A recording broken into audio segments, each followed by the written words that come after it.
Welcome to the deep dive. Today, we're digging into something pretty exciting, I think. How can maybe someone who doesn't see themselves as, a tech person, actually build a million-dollar business using AI? Yeah. Like right now in 2025. Yeah, and we're leaning heavily on some really sharp insights from Greg Isenberg from his chat on the Calum Johnson show.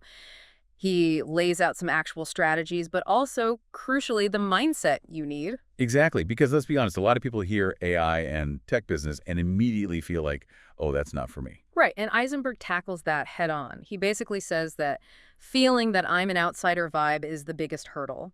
So our mission here really is to kind of break that down, demystify this whole AI business thing, and hopefully give you the confidence to actually think about doing something. For sure. And this isn't just theory.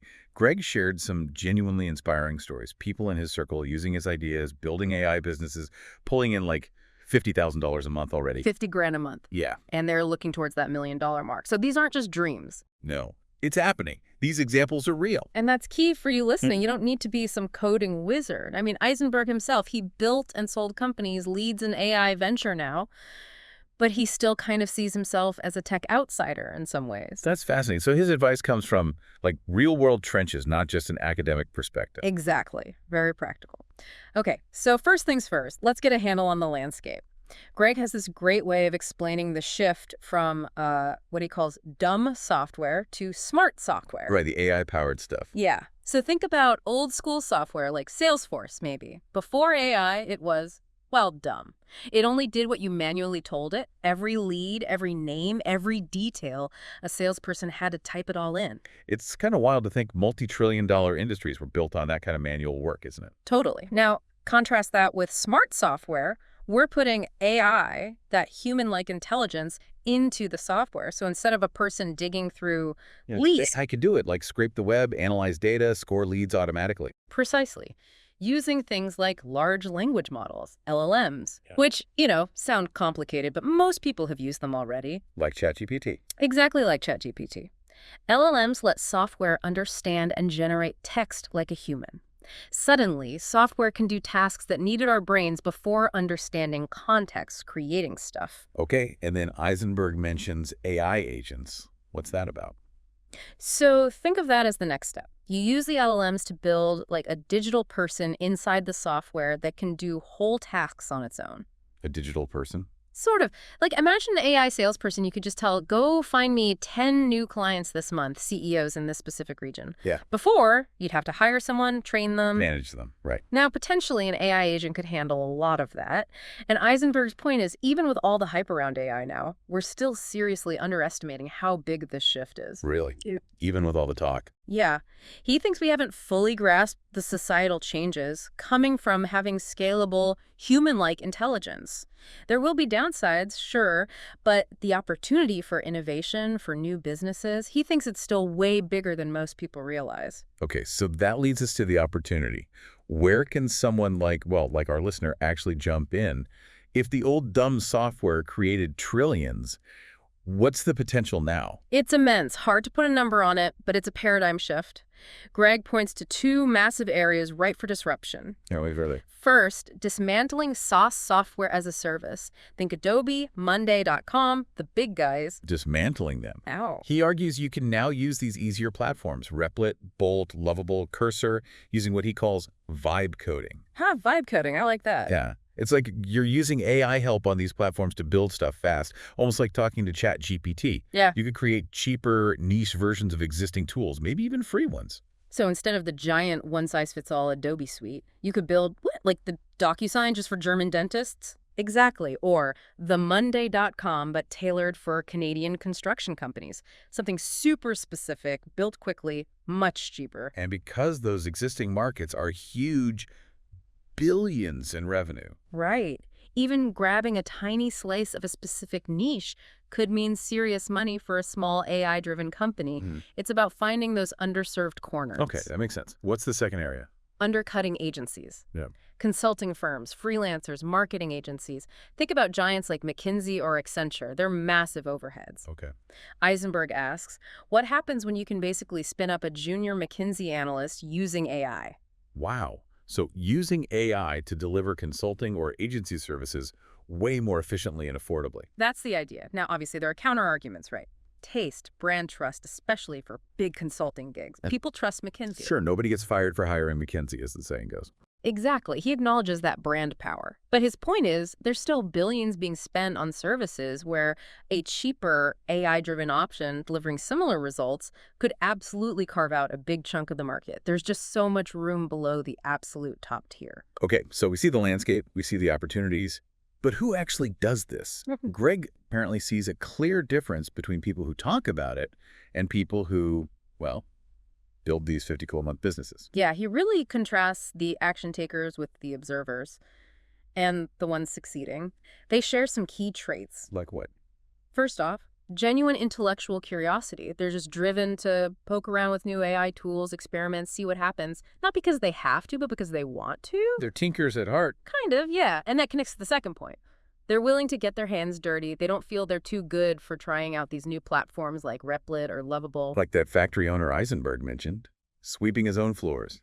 Exactly. Same principle. Staying connected to the ground level, even with new tech.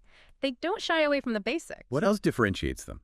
They embrace imperfection. They don't wait for a tool to be 100% perfect. They jump in when it's maybe 96% there. Why? What's the advantage there? They gain mastery early. They understand the tool deeply before everyone else catches up. They become the early experts because they weren't afraid to use it when it was still a bit rough. That makes a lot of sense. Get ahead of the curve. And finally, they're constantly trying to weave AI into their current workflow. Even if they're not launching a product tomorrow, they're using AI tools to get smarter, faster, better at what they already do. It becomes part of their daily habit. So it's not just about building the AI business, but becoming an AI-powered person first. You could say that. And underlying all this is what Greg calls the beginner's mindset. Even super successful entrepreneurs, he finds, are good at hitting reset, approaching new tech with humility, ready to learn from scratch. That's crucial. Okay, beginner's mindset, getting hands dirty. What's the actual foundation for building these businesses, according to Isenberg? It boils down to a really powerful combination. Distribution plus AI automation. Distribution meaning? Using platforms like Instagram, TikTok, X. You've got free global reach, unlike anything before. Combine that with AI's ability to automate the actual work. And suddenly the possibilities just explode. Pretty much. And don't forget the kicker.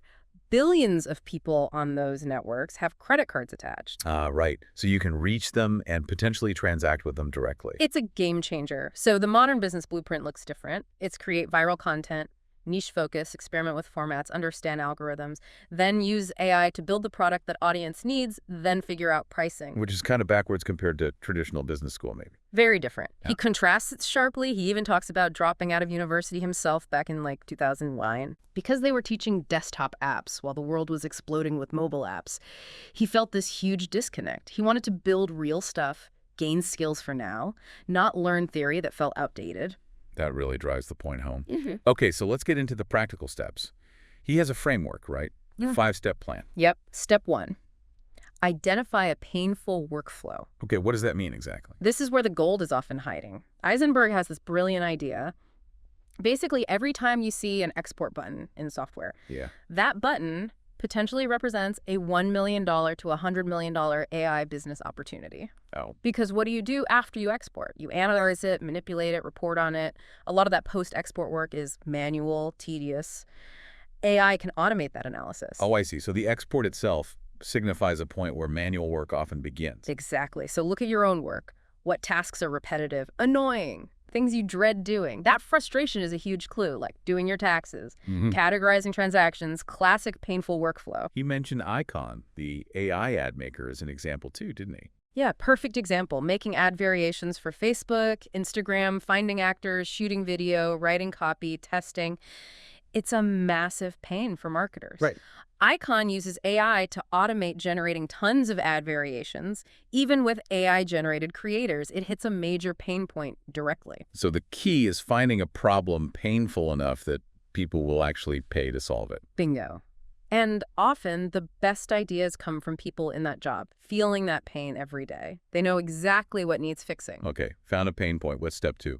Hack V1 fast, launch an imperfect MVP quickly. Or, as Greg calls it, a minimal lovable product. Right, avoid the perfection trap. Don't spend months building the ultimate thing. Exactly. So many people get stuck trying to make everything flawless, the product, the brand, but you just need to get something out there, something basic but valuable, your MLP. Why is speed so important here? To validate demand, see if anyone actually wants this thing before you sink years into it. It's like laying the foundation. You don't build the penthouse first. He compared it to posting on social media, right? Yeah. The fear of judgment stops people. Yeah, it's a great analogy. People fear judgment, want perfection, so they hesitate to post content or launch products. But quality comes from iteration, from feedback, not from polishing in secret forever. So how do you build that V1 fast? What tools? This is where AI tools get really cool. He mentioned v0v0.dev. It's an AI website designer. You literally just describe the site you want. In plain English. Yeah. And it generates the code super fast. Let's try our example. That curated NYC foodie directory, like Belly, but with an Apple Warby Parker look. Could V0 do that? You'd type that description in. V0 would start spitting out designs, maybe suggest names, layouts. How quickly? Isenberg suggests you could have a basic working site up in maybe 24 hours. 24 hours. That's insane compared to traditional web development. Right? It might not be perfect, but it's live. You can deploy it, show people, get feedback, and you can keep tweaking it conversationally with the AI. Okay, V0 for websites.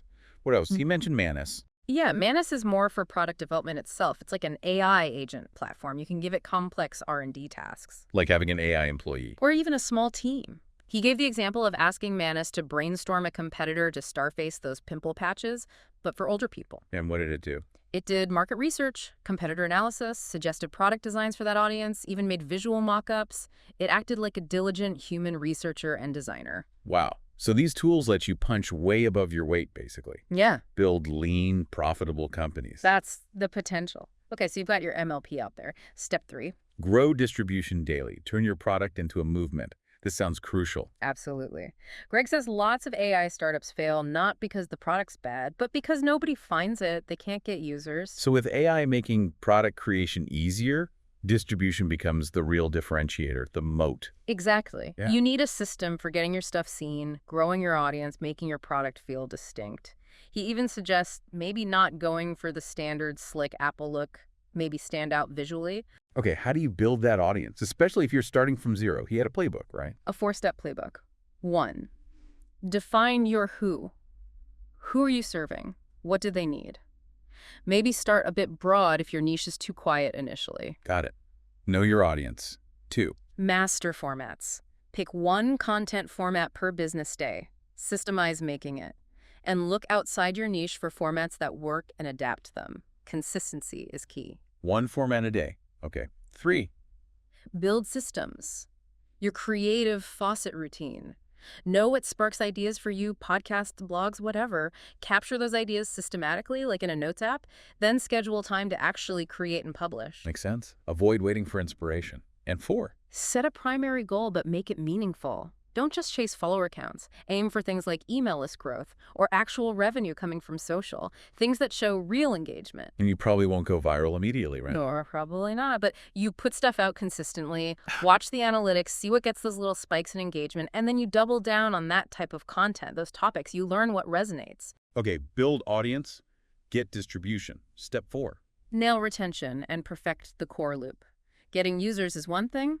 Keeping them is another. The leaky bucket problem. Exactly. Lots of AI tools get initial buzz curiosity revenue, the shiny object effect. But for a real business, you need ongoing value. That's the core loop. The core loop being the main reason people keep using the product, the fundamental feature. Precisely. Your MLP needs a compelling core loop. That one thing that makes users think, yeah, I need to use this regularly. High retention proves you're delivering that value. Focus on value first, retention follows. And if people are leaving, how do you figure out why? Greg says, look at 2 things.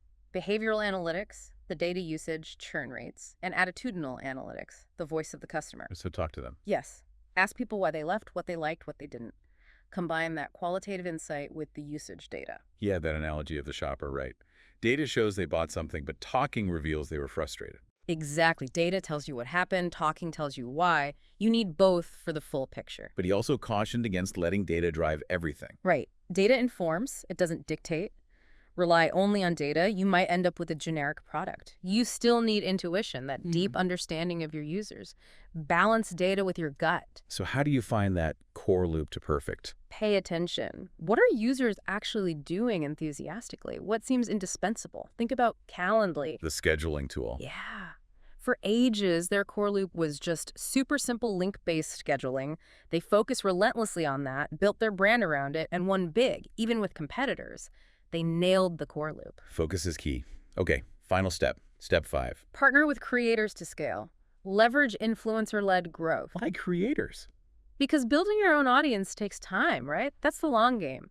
Partnering with creators who already have your target audience's attention and trust, that's a shortcut. It helps you break into markets faster. So you reach out and offer them What? a deal. Yeah, creative deals. Maybe revenue sharing 25%, 50%, something that makes it worth their while to promote you. It accelerates growth. But what if you think, I don't know any creators? That feels like a big hurdle. Isenberg says challenge that belief. Creators are just people and surprisingly accessible. Huh. DMs, Twitter, Instagram. A lot of creators, even big ones, have open DMs. Sending a message costs you nothing but time. Seriously. You can just DM big creators. You can try. Prepare for rejection, sure, but potential payoff is huge. Greg himself has gotten podcast interviews, partnerships, investment, even acquisition offers through DMs. Wow. You mentioned that story about his old startup islands getting pressed, too. Yeah, he sent journalists personalized 30-second selfie videos on DM, just explaining what they did. And it worked. That's bold. So what makes for good outreach? Do your homework, target the right people. Personalize the message video, help stand out. Offer value first. Don't just ask for something immediately. Be super clear about your ask. Maybe just a quick chat. And have empathy. They get tons of messages. It sounds like it all comes back to relationships, really. Absolutely. Business, at the end of the day, is a relationship game. And the internet gives us crazy access to build those connections. Don't underestimate a good DM. It's low risk, potentially massive reward. So wrapping this all up, the core message seems to be that AI is opening this massive door, especially now in 2025, for almost anyone, technical or not, to build something really valuable. Totally. It's about spotting problems, using these new AI tools smartly, and then really focusing on distribution, community, building those relationships. That's the path to potentially building significant wealth. So a final thought maybe for everyone listening. Look around at your own work, your own life.